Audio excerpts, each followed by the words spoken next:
자, 오늘 말씀은 시편 38편입니다. 시편 38편 말씀 보겠습니다.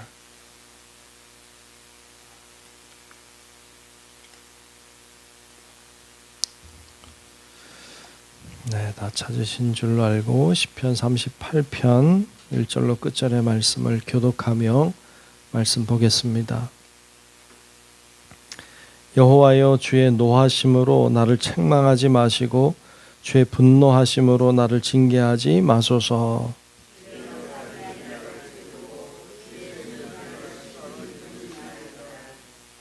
주의 진노로 말미암아 내 살에 성한 곳이 없사오며 나의 죄로 말미암아 내 뼈에 평안함이 없나이다.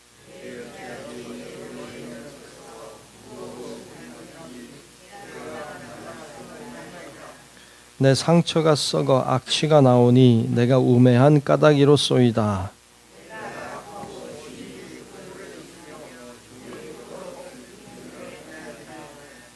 내 허리에 열기가 가득하고 내 살에 성한 곳이 없나이다.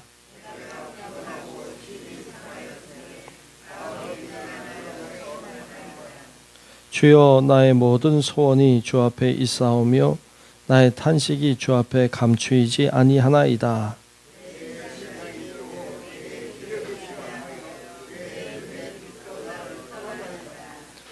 내가 사랑하는 자와 내 친구들이 내 상처를 멀리하고 내 친척들도 멀리 섰나이다.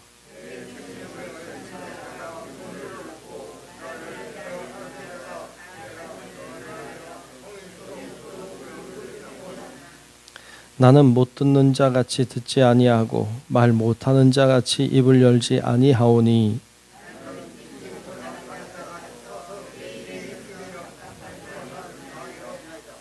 여호와여, 내가 주를 바라사오니 내 주 하나님이 내게 응답하시리이다.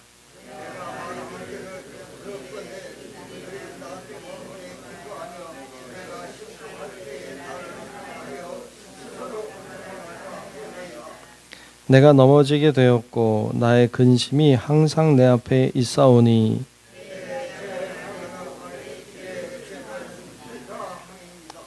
내 원수가 활발하며 강하고 부당하게 나를 미워하는 자가 많으며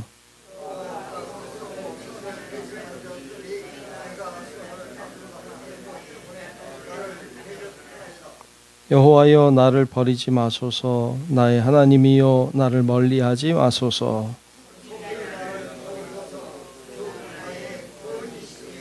아멘. 다 같이 아멘. 네, 오늘도 주의 은혜가 우리 가운데 임하시고 또 우리 모두 위에 역사하시기를 주님의 이름으로 축복합니다.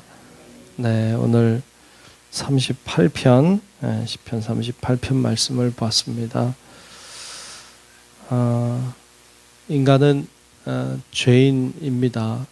그래서 늘 주님 앞에 그 부족한 모습을 가지고 있고 또 죄에 완전 노출돼 있습니다. 그래서 늘 인간은 죄를 범하고 살고 있고 죄에서 벗어나기가 참 어렵습니다. 그런 우리의 모습을 보죠.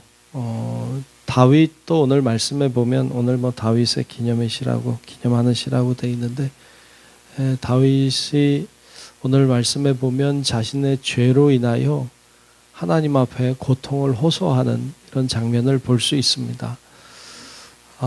말씀을 시편 38편 말씀을 이렇게 묵상하면서 다윗이 어떤 상황에 이 시를 쓴 것일까 이런 생각을 하게 돼요. 언제 어떤 상황에 이 시를 썼을까? 물론 우리가 뭐 다윗에 대해서 아는 게 많다고 하더라도 우리가 뭐 얼마나 알겠어요? 다윗이 뭐 굵직굵직한 사건들을 아는 거지 그가 뭐 사소한 일들까지 다 기록되어 있는 건 아니니까 우리가 잘 정확하게 알 수는 없다 하더라도 과연 다윗이 언제 이렇게 죄를 크게 져서 이렇게 죄로 인하여 고통당하고 호소할까 생각해 보면 우리는 뭐 다윗하면 그 밧세바 사건을 기억하게 되죠. 우리아의 아내였던 밧세바를 취하고 그리고 장수 우리아를 전쟁터에서 일부러 죽게 만들고 간음하는 죄, 살인하는 죄, 뭐 이런 끔찍한 죄를 저질렀던 거죠. 그로 인하여 그가 참 많은 고통을 당하게 됐죠. 그의 바세바 사이에 태어난 아들이 죽는 사건도 있었고 그 이후에도 그의 가정에 참 고통스러운 일들이 계속 따랐죠. 그래서 이 다윗이 그런 어떤 고통의 상황에 하나님 앞에 부르짖지 않았을까 이렇게 생각을 해볼 수 있는데요. 그가 얼마나 그 죄로 인하여 고통하고 신음하고 있는지 오늘 1절부터 쭉 보면 참 그의 그 죄로 인한 아픔, 그 슬픔, 고통 이거에 대하여 쭉 설명을 하고 있는데요. 1절부터 한번 말씀을 좀 읽어볼까요? 제가 읽어볼게요. 여호와여 주의 노하심으로 나를 책망하지 마시고 주의 분노하심으로 나를 징계하지 마소서. 주의 화살이 나를 찌르고 주의 손이 나를 심히 누르시나이다. 주의 진노로 말미암아 내 살에 성한 곳이 없사오며 나의 죄로 말미암아 내 뼈에 평안함이 없나이다. 내 죄악이 내 머리에 넘쳐서 무거운 짐 같으니 내가 감당할 수 없나이다. 내 상처가 썩어 악취가 나오니 내가 우매한 까닭이로소이다. 그랬어요. 내가 우매한 까닭이라. 그러니까 내가 어떤 큰 죄를 지어 어리석게도 죄를 지어서 이렇게 내가 고통스럽고 내가 이렇게 힘들다고 이야기하고 있죠. 6절에도 계속 이어서 이야기하는 게 내가 아프고 심히 구부러졌으며 종일토록 슬픔 중에 다니나이다. 그러니까 그의 고통스러운 이 고통의 상황을 쭉 계속해서 이야기하고 있고 10절 말씀을 봐도 내 심장이 뛰고 내 기력이 쇠하니 내 눈의 빛도 나를 떠났나이다. 11절에도 내가 사랑하는 자와 내 친구들이 내 상처를 멀리하고 내 친척들도 멀리 섰나이다. 그러니까 이 고통이 얼마나 힘든지 이거에 대한 호소를 하고 있어요. 이 호소하고 있는 내용을 가만히 보면 마치 욥 같다 이런 생각이 들기도 해요. 욥이 얼마나 고통스러웠어요. 자기에게 찾아온 그 고난과 그 병과 그 아픔 이런 것들이 얼마나 힘들었어요. 자기 주변에 있던 사람들이 다 떠나가고 잘 지냈던 친구들도 자기를 질시하고 욕하고 이런 어려운 상황을 맞이했던 욥의 모습, 또 오늘 말씀은 다윗의 모습을 우리들이 이렇게 보게 됩니다. 몇 가지 생각을 하게 되는데 여러분들은 과연 이런 고난의 상황을 맞이하고 혹시 있는 분들이 계실지도 모르겠다 하는 생각이 들고 이런 고난의 상황에 다윗처럼 그렇게 우리가 하나님 앞에 호소하고 있을 수도 있겠다. 오늘 말씀처럼 하나님 내가 너무 힘듭니다. 내가 너무 고통스럽습니다. 하나님 나를 왜 이렇게 힘들게 하십니까? 이런 기도를 할 수도 있겠죠. 그런데 동시에 이런 생각도 말씀을 통해 하게 되는 것은 과연 우리가 죄 때문에 이렇게 호소하고 있는가? 죄가 정말 아픈가? 그러니까 우리가 죄 때문에 당하는 고난 아니면 다른 어떤 것 때문에 당하는 고난 때문에 힘든가? 아니면 죄 때문에 힘든가 하는 거예요. 여러분 우리가 하나님 앞에 정말 기도하고 간구하고 또 하나님이 해결해 주시기를 바라는 것은 나타난 현상들이 아니에요. 그러니까 어떤 일들이 나타나기까지는 그게 나타나게 된 원인들이 있거든요. 그러니까 그 원인들 중에 많은 부분이 어쩌면 죄 문제거든요. 그러니까 우리가 하나님 앞에 하나님이 이거를 해결해 주세요 하기보다는 더 근원적인 문제들을 놓고 기도할 필요가 있다. 하나님, 제가 이렇게 범죄했습니다 하고 어쩌면 우리가 회개하는 일들이 필요하죠. 우리가 맞이하고 있는 어떤 여러 가지 뭐 질병의 문제, 어떤 관계의 문제, 어떤 나름대로 찾아온 고난의 문제, 이런 여러 가지 문제들도 우리가 놓고 기도해야 되지만 그게 왜 왔을까? 그게 왜 나에게 일어난 것일까? 고민하고 기도하고 하나님 앞에 원인을 찾으려고 하는 기도. 하나님, 제가 주님 앞에 부족했습니다 하는 기도. 그러니까 죄 때문에 슬퍼하는 기도가 필요해요. 죄 때문에 아파야 돼. 죄 때문에 그게 너무 고통스러워야 돼. 근데 요즘에는 죄 때문에 고통스러워하지 않아요. 죄가 슬프지 않아요. 이게 참 문제예요. 그게 죄가 슬프지 않으니까 죄가 그렇게 중요하지 않고 내가 당한 문제만 해결되면 되니까. 그러니까 그렇게 가면 참 어려워요. 왜 죄 문제를 놓고 회개해야 되고 죄 문제와 씨름을 해야 되거든요. 그래야 다른 문제들이 해결되고 또 우리 안에 하나님의 은혜도 역사하심도 경험하게 되는데 그냥 내가 가지고 있는 문제만 해결해서야 되겠어요? 근원적인 치료들이 필요하니까. 근원적인 문제를 해결해야 되는 거니까. 근원적인 문제는 죄 때문에 오는 경우들이 많이 있으니까. 그러니까 우리가 하나님 앞에 죄의 문제를 놓고 씨름하고 죄 때문에 하나님 앞에 회개하고 호소하고 하나님 저를 긍휼히 여겨달라고 하나님 앞에 죄 문제를 놓고 씨름해야 돼. 그럴 때 여러 가지 우리가 만나고 있는 문제들과 어려움도 해결이 되고 또 하나님이 거기서 구원하시고 건져주시는 은혜도 경험하게 될 줄로 믿습니다.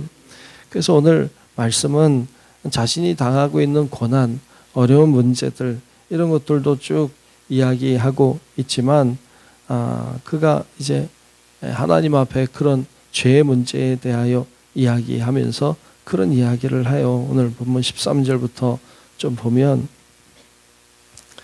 13절에 나는 못 듣는 자같이 듣지 아니하고 말 못하는 자같이 입을 열지 아니하오니 나는 듣지 못하는 자 같아서 내 입에는 반박할 말이 없나이다. 그러니까 내 죄 때문에 내가 뭐라고 반박할 말도 없다. 15절에도 여호와여 내가 주를 바라싸오니 내가 주님을 바라본다는 거죠. 여러 가지 고난이 있지만 주님 바라보고 내 주 하나님이 내게 응답하시리이다. 하나님의 응답을 기대하는 거예요. 18절에 내려가면 그런 고백이 있어요. 내 죄악을 아뢰고 내 죄를 슬퍼함이니이다. 하고 죄악에 대한 기도를 하나님 앞에 하고 있죠. 내 죄를 아뢰입니다. 내 죄를 슬퍼합니다. 하고 죄 문제를 고백하고 있는 장면을 볼 수 있고요. 그래서 결국에는 21절, 22절에는 이렇게 마지막에 호소해요. 여호와여 나를 버리지 마소서. 뭐 때문에 날 버릴까요? 죄 때문이겠죠. 나의 하나님이여 나를 멀리하지 마소서. 죄가 있으면 주님이 우리를 멀리하겠죠. 속히 나를 도우소서. 주 나의 구원이시여. 오직 하나님만이 나의 구원자이심을 나를 죄로부터 건져주실 수 있는 내가 가지고 있는 문제와 고난과 아픔으로부터 건져주실 수 있는 유일한 분이심을 고백하고 있는 장면을 볼 수 있습니다. 여러분 우리가 만나는 많은 문제들, 어려움들 이런 것들도 우리가 하나님 앞에 호소하며 기도해야 되겠지만 좀 더 근원적인 문제들을 놓고 기도하고 또 더 나아가서 죄의 문제와 이런 것들을 놓고 씨름하고 하나님 앞에 정직하고 신실하게 나아가고 그럴 때 하나님이 구원해 주시는 은혜를 경험하는 우리 모든 성도 여러분들 될 수 있기를 주님의 이름으로 축원합니다. 기도하겠습니다. 은혜로우신 아버지 하나님 참 고맙습니다. 오늘도 주께서 우리를 붙들어 주시고 인도하셔서 하나님 앞에 예배드리고 기도하게 하시니 감사합니다. 아버지 하나님 저희들을 강건케 하시고 저희들을 붙들어 주시옵소서. 우리가 가지고 있는 여러 가지 문제들 뿐만 아니라 우리가 가지고 있는 죄의 문제를 놓고 하나님 앞에 씨름하는 자들이 되게 도우시고 하나님이 우리에게 긍휼을 베풀어 주시기를 하나님이 우리를 불쌍히 여기시고 우리를 구원해 주시기를 주님 앞에 간구하고 믿음으로 나아가는 우리 모든 성도들 되게 하여 주시옵소서. 하나님 앞에 통회하며 나아가는 자마다 주님 앞에 마음을 다하여 진실로 회개하는 자마다 하나님 임하여 주시고 용서하여 주시고 우리를 정결케 하여 주옵소서. 그리하여 주님께 믿음으로 신실하게 나아가는 하나님의 사람들 다 되게 하여 주시옵소서. 하나님, 오늘도 주님이 우리와 동행하시고 함께 하실 것을 믿으며 살아계신 예수님의 이름으로 간절히 기도하옵나이다. 아멘. 하늘에 계신 우리 아버지여, 이름이 거룩히 여김을 받으시오며 나라가 임하시오며 뜻이 하늘에서 이루어진 것 같이 땅에서도 이루어지이다. 오늘 우리에게 일용할 양식을 주시옵고 우리가 우리에게 죄 지은 자를 사하여 준 것 같이 우리 죄를 사하여 주시옵고 우리를 시험에 들게 하지 마시옵고 다만 악에서 구하시옵소서. 나라와 권세와 영광이 아버지께 영원히 있사옵나이다. 아멘.